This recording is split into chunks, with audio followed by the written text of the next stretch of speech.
Hello and welcome back. I am Jeff Grant Media, and today I'm going to try to keep this quick, but we all know I have a tendency to ramble on. But I just recently dropped the real use review of the brand new Flint and Tinder Unlined dry wax trucker jacket, and I got a bunch of questions on that video. Now, some of them were in the comments, some of them were emailed again. Feel free to drop those in the comment section down below. I prefer it helps with the analytics, but also then other people can see it and I don't keep getting emailed the same question. You can share it with the class, it's okay. But one of the things I didn't do was I didn't compare the size in that video because the other two jackets I wore were both size medium. I had the older, a very old version of the iconic Flint and Tinder Flannel line wax trucker in the field tan, and then I had the old unlined version of the jacket, which was the unlined wax trucker, which had a completely different style to it. But I intentionally chose my size medium flannel line wax trucker because it was the field tan, which is the most popular color. It's the color that everyone wants because they've seen The Last of Us. It's the color of the jacket that Pedro Pascal wears in the movie. But I do have it in a size large, and this is a current size large. This one's about a year old, and this jacket is now a couple of months old. So I can now do a A-B comparison on size, because that was one of the questions I got. Was someone was saying, "Oh, the size doesn't." Wish the size guide or the size of the unlined was the same as the line, and they're pretty close. So I can do a side by side, back to back. I got that emailed to me probably 5 or 6 times, and I think only one comment was actually on the video. So that was the biggest comment. The other one was about the noise. I think someone also commented about the noise, but this jacket's a little loud, the dry wax, so we'll do a noise comparison. I got that asked once or twice as well, but mostly the size. So I definitely wanted to do a quick side by side so you can see how the size large in the dry wax fits compared to the size large in the wet wax canvas. And that is where we will start. So here, side by side, you can see both of these jackets, once again, are a size large. And for point of reference, I am 5'9", roughly 180 to 185 pounds. I wear a 42.5-inch chest over a t-shirt. And again, I think I said this, but these jackets are both a size large. And they fit pretty similar. Now, as expected, the unlined version does fit a little bit larger than the lined version, and that would be because there's no liner inside this jacket. Generally, a company will compensate for the liner inside a jacket and make it to size, so they are pretty similar. But yes, I would say the unlined version does fit slightly bigger. So if you were on the border of going to a size up, I think in the unlined version, it would be a safe bet to size down. And in the lined version, I think it would be a safe bet to size up. In this case, if I was on the border, I could probably get away with the unlined in a medium, but I would certainly want to get the current version of the lined wax trucker in a size large. One of the other questions I got was, can this jacket be re-waxed? And while technically, yes, you can re-wax this jacket, it will no longer be a dry wax jacket. And I did mention this a couple of times in the full real user review that this is the driest of the wax canvases that I have ever felt. It is a British Millerain material, and I have had other dry wax British Millerain materials, but this feels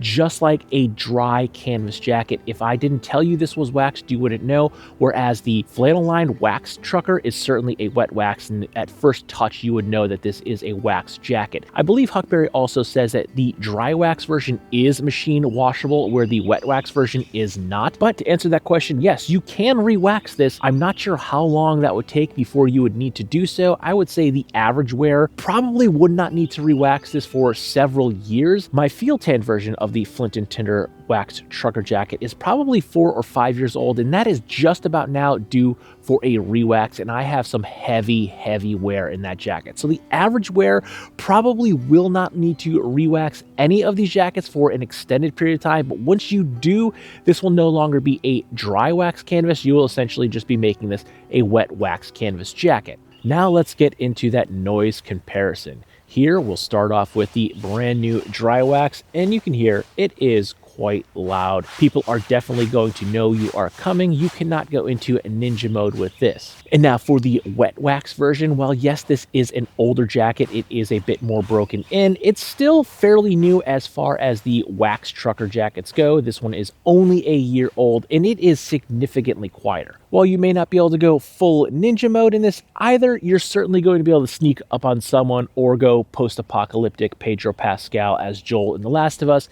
and be a little bit more sneaky in the wet wax version as opposed to the dry wax version.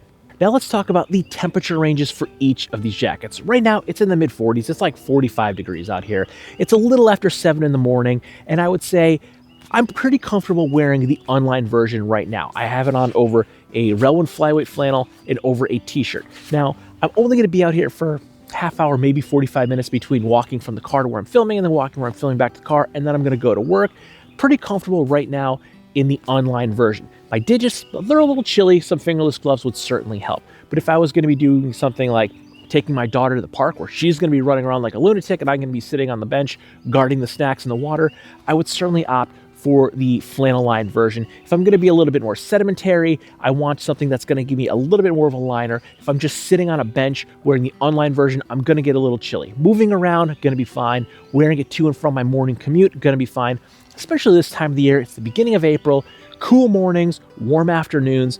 Don't necessarily need a lined version of a jacket right now, just something as a little bit of a shell, like a windbreak. Wax is a great windbreak. Toss this on to go to and from the office, and then when I'm leaving in the afternoon and it's 65, 70 degrees, I don't have a heavier jacket on. Now, I have worn the flannel lined versions of the wax trucker down into like the mid to low 30s, combining them with a little bit heavier flannel, some decent gloves, scully. I'm completely fine being outside. Even if I'm being a little bit more sedimentary sitting down, I'm okay wearing the flannel lined version down. I'd say to around that freezing point, around 32 degrees Fahrenheit, I can get away with this. Dropping below that, I'm probably going to switch to something a little bit heavier or the wool lined version of the wax trucker if that's the kind of jacket, the style I'm going for that day. But I would say this time of the year, early spring, the Unlined is probably going to be a great option for you. And let's also talk about price while we're at it right here. $198, $298. This is American made materials.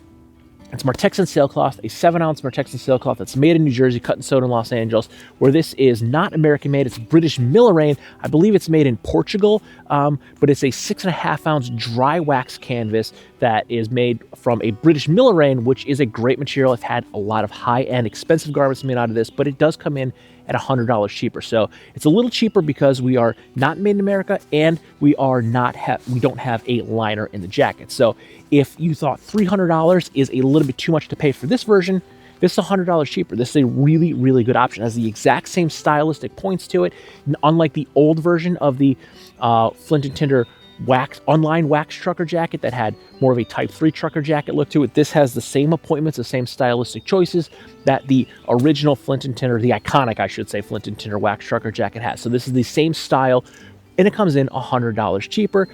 I personally think the $300 price point on this is totally viable. It's completely fine. I have, again, my Field 10 version is like 4 or 5 years old, and that thing is just now about due for a re-wax, and it's not worn out by any stretch of the imagination. That thing has years and years of life left in it. So $300 for an American-made version of the jacket, to me, I think is a completely valid price point. But if that's a little bit too much for you, $198, this is a really good option for you. It's working well in this transitional to spring into summer season, and then it's going to work great again in the fall. And in those cooler summer days, you know, when you might have, I say cooler, when it's 95 degrees outside and 1,000% humidity, when you get a 60-degree morning, it feels pretty cold. This would be a good option for me, something that I might grab on my way out the door on a rainy, windy summer morning when it's, 55, 60 degrees, which is cold in the summer, but it does get quite hot and quite humid here in Pennsylvania. So those days do feel quite chilly. And this would be a good option because when I come out of work, it's certainly going to be 90 degrees and 1,000% humidity. So I don't necessarily need a lined wax trucker jacket, but an unlined wax trucker jacket would be a great option to wear on those mornings. So I hope this wasn't too long. I hope this helped break down the differences between the major differences, at least, between the waxed trucker jacket and the new dry unlined trucker jacket. If you have any more questions, comments, drop them down below. If it's something that I feel needs a video, maybe I'll just do a short. I think I can cover individual topics between these two in a 3-minute short form video. So drop that down below if you have any more questions on either of these jackets, or keep emailing me. That's also fine. I'll answer you either way if you email me or you drop a comment. I'm pretty receptive to either way. But yeah, just hit me up if you have any more questions. And I hope this helped you out just a little bit. So don't forget to like, comment, share, and subscribe. Smash that big red button and ring that bell right next to it so you get notifications the next time I post a brand new video. Good night.